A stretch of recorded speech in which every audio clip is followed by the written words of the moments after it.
इसकी माँ जो इसको जन्म देते ही मर गई थी। जी जी। इसकी आंखें भी नहीं खुली थी। जब से मैं इसको पाल रहा हूँ छोटे से ही, इसको जब से ही दूध पिलाना चालू किया मैंने, आप देख सकते इतना बड़ा हो गया है ये अभी। जी। वो मैं चाहता हूँ ये थोड़ा अच्छा काफ़ी बड़ा हो जाए तो हमारे साथ रहता है ये सब। क्या नाम है भैया इसका? इसका नाम सर राजू है। राजू। ये हमारा एक स्टाफ है, सदस्य है ये। सदस्य।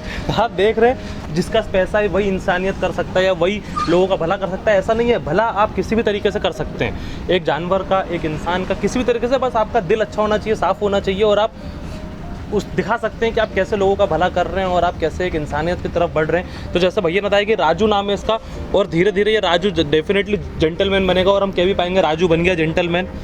और बड़ा प्यारा है भैया ये। सर उसका रूम भी है, सब कुछ बना है। हाँ। तो बता रहे कि स्टाफ मेंबर आज के टाइम पे इसका रूम एक अंदर छोटा सा दे रखा है इसको रहने के लिए, और ये एक इनका सदस्य आज के टाइम पे। सब इसका ध्यान रखते हैं, बराबर जो रहेगा वो ऑफिस पे इसको दूध पिलाता है डेली। जी जी जी जी। आप कितने साल से ट्रक चला रहे हैं? सर मेरे को 5-6 साल हो गए ट्रक चला। 5-6 साल हो गए। और अभी आपकी उम्र कितनी है? सर मैं 30 के ऊपर है। 30 के ऊपर? 32 है। 30-32 उम्र है आपकी। तो आप मुझे पहले किससे बताइए, क्योंकि मेरे को जब मैं यहाँ पे पता कर रहा था, जब मैं ट्रक ड्राइवर भाइयों का इंटरव्यू लेता था, तो उन लोगों ने मुझे बताया कि अगर आपको किसी का इंटरव्यू लेना है तो आप जाकर राम बाबू का लीजिए, क्योंकि राम बाबू की कम से कम 2 से 3 बार ट्रक के तिरपाल कट चुके और कुछ ना कुछ हो चुका है। तो राम बाबू भाई हमको बताएंगे कि राम बाबू भाई बताइए कि कोई किस्सा बताइए 2 से 3 जो लोगों को सर सुन के लगे कि दीपावली के टाइम पे गाड़ी लेके आ रहा था, तो मेरी गाड़ी जाली हाइट भरी थी। मछलिया घाट पड़ता है वहाँ पर, रात को 10-11 बजे मेरी गाड़ी घाट चढ़ाया मैंने, और चोर लोग चढ़ गए तो ऊपर तिरपाल काट दी मेरी। जी जी। उसमें मेरा काफ़ी माल उतर गया था। उसकी मैंने शिकायत भी डाली थी वहाँ पर झाबुआ जिले में। ये आपको मालूम कब पड़ा कि आपका तिरपाल कट गया? सर मेरी गाड़ी पूरा घाट चढ़ने के बाद 2 बजे मेरे को पता चला, मेरी रस्सी लटक गई कि तिरपाल कट चुकी, चोरी हो गई है मेरी। कितने का सामान चला गया होगा आपका? करीबन उसमें 85,000 का माल चला गया था। 50,000 का माल चला गया। आपको क्या, आपकी हालत क्या हुई, मतलब क्या आपके दिमाग में? कुछ नहीं सर, उस समय हाथ पैर कप रहे थे। टोल पे गाड़ी लगाई मैंने, पहले ऊपर जाके देखा कि हाँ मेरी गाड़ी कट चुकी है। उसके बाद रिपोर्ट डाली, फिर सेठ मुनीम को फ़ोन लगाया, फिर रिपोर्ट डाल के फिर वहाँ से मैं निकला हूँ। तो ये जो आपका जब तिरपाल कटती है, जब आपका सामान चले जाता है, तो ये इसका भरपाई आपकी तनख्वाह से होती है या क्या होता है? उस सॉल्यूशन का हल क्या निकलता है? ये कुछ सेठ मिलाते, कुछ हम ऐसा करके बीमा रहता है उस माल का, ऐसे करके उसके पैसे भरे जाते हैं। पैसे भरे जाते हैं। और एक आध कोई किस्सा जो आपका कभी कहीं पे कटा हो तिरपाल? सर ऐसे तो मेरी गाड़ी का डीजल चोरी हुआ इंदौर में। आप इंदौर में कहीं भी गाड़ी लगा दीजिए, लोग बाग बदमाश आते हैं, आपको चाकू माकू लगा लेंगे और आपकी गाड़ी आपके सामने डीजल पूरा चोरी हो जाएगा। आप कुछ नहीं कर सकते, बैठे रहोगे। तो आपका डीजल भी जा चुका है? डीजल भी जा चुका, मेरा 2 बार जा चुका है सर। एक एक्सीडेंट तो हुआ मेरा धार बाईपास पे एक बार, अभी मेरी गाड़ी फिक गई बारिश के टाइम में। जी जी। रात में आते हुए। जी जी। उधर भी वो एक बाइक वाले की लापरवाही के कारण मेरी बाइक फिकी थी। अचानक उसने टर्न भर दिया तो बचाने के चक्कर में मेरी गाड़ी पूरी फिक गई।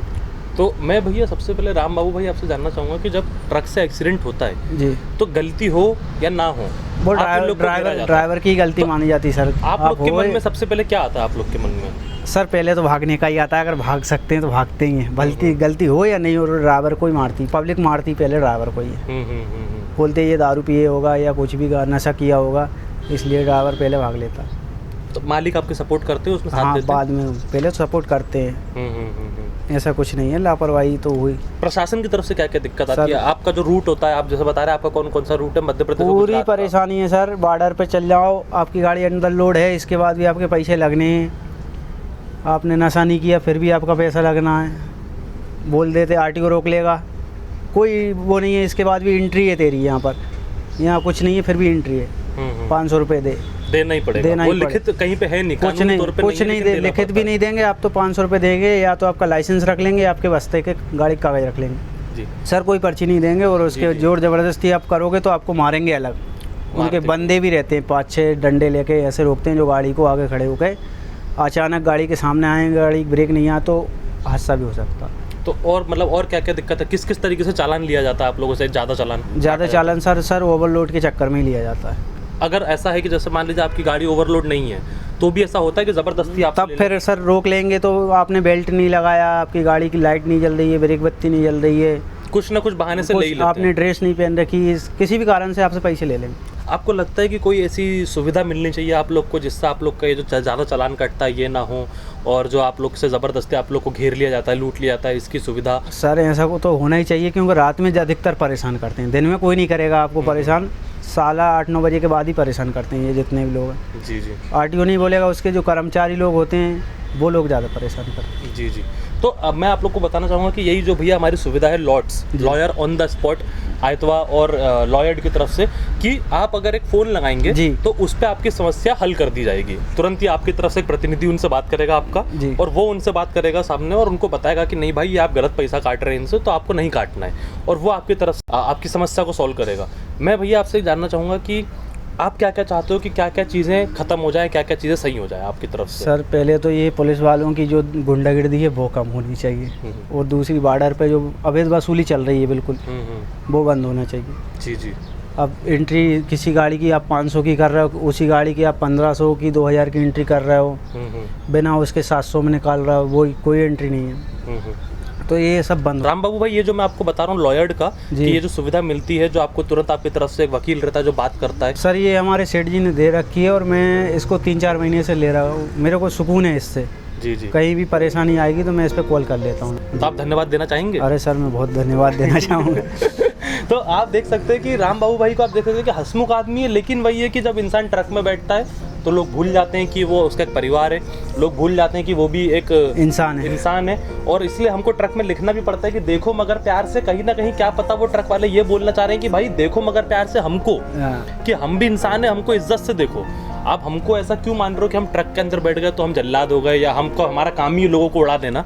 ऐसा कुछ नहीं है। राम बाबू भाई आपके सामने एक उदाहरण है उसका, कि आप देख लीजिए कितना हंसमुख है, लेकिन हम जैसे वो ट्रक में बैठेंगे लोगों का उनके प्रति नजरिया बदल जाएगा। लोग सोच लेंगे ये इंसान खराब है क्योंकि ये ड्राइवर है। तो हमको लोगों के रुतबे पे, हमको लोगों के तबके पे, हमको लोगों के उनके आर्थिक स्थिति पे हमको कभी उनको देखना नहीं चाहिए। हमको ये देखना चाहिए कि ये इंसान है और इसकी ज़िंदगी भी महत्वपूर्ण है, इसकी ज़िंदगी भी उसके परिवार के लिए बहुत महत्वपूर्ण है, क्योंकि एक ट्रक ड्राइवर से 4 से 5 लोगों का परिवार चल रहा है, ज़्यादा ही चलता है। तो राम बाबू भाई जैसा बता रहे हैं कि वो उस सुविधा का इस्तेमाल कर रहे हैं लॉट्स का, और उन्होंने बताया कि 3 से 4 महीने से उन्की काफ़ी दिक्कतें कम भी हुई हैं इस चीज़ से। और मैं राम बाबू भाई को धन्यवाद देना चाहूँगा कि उन्होंने अपना कीमती समय हमको दिया और इस इंटरव्यू के लिए वो यहाँ पे आए। और उन्होंने जैसा लोगों ने मुझे बताया था कि काफ़ी किस्से हैं उनके पास, तो जैसा है कि 2 से 3 किस्से उन्होंने बताया, लोगों तक पहुँचाए, और आप देखेंगे और आप समझेंगे और आप जागरूक होंगे कि नहीं भाई हमको क्या क्या चीज़ों का ध्यान देना है। ट्रक वाले इंसान हैं और देखो मगर प्यार से। धन्यवाद।